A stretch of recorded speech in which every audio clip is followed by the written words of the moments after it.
శివరాత్రికి విజయవాడ అంటేనే ఎర్రమల కూతురు. ఎందుకంటే చెప్తున్నా చూడండి మామ, ఇవాళ వీడియో మీ అందరికీ ఖచ్చితంగా నచ్చింది. ఇంకా స్టార్ట్ చేసేద్దాం. అసలు మామ బాబాయ్ ఈ వయసులోనే ఎలా ఉన్నానంటే వయసులో ఉన్నప్పుడు ఇంకెలా ఉంది అవన్నీ మనకి ఎందుకులే సరే. కానీ మామ ఇక్కడ ప్రభ హైట్ వచ్చేసేపాటికి గైస్ 80 feet అబోవ్నే ఉండిద్ది. అలాగే 38 ప్రభలు అయితే కట్టారు ఈ సంవత్సరం. 38 ప్రభలు అయితే కట్టారు ఇక్కడ. అసలు ఏ రోడ్డు చూసినా ఖాళీ అయితే ఉండదు మామ. అసలు చాలామంది అయితే వస్తారు. చూస్తున్నారు కదా మీరు, చాలామంది అయితే వస్తారు. అలాగే ఇక్కడ ఏ ఇంట్లో చూసినా కానీ ఖచ్చితంగా అన్నదానం అనేది అయితే కంపల్సరీగా అయితే చేస్తారు.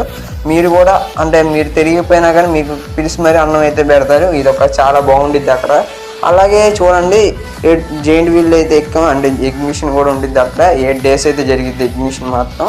అంటే ప్రభ మాత్రం ఒక్కరోజే ఉండిద్ది, కానీ ఎగ్జిబిషన్ 8 days అయితే జరిగిద్ది. శివరాత్రి అయిపోయినా 8 days దాకా అయితే ఉండిద్ది. అసలు జైంట్ వీల్ ఎక్స్పీరియన్స్ అనేది నెక్స్ట్ లెవెల్ అనిపించింది మామ.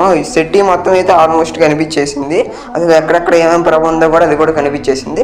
ఎక్స్పీరియన్స్ అనేది చాలా బాగుంది. కానీ కొంచెం భయం వేసే వాళ్ళు మాత్రం ఎక్కమాకండి. మాకు చాలా భయం వేసింది. అసలు వీడియో కూడా సరిగ్గా రికార్డ్ చేయలేదు అందుకని.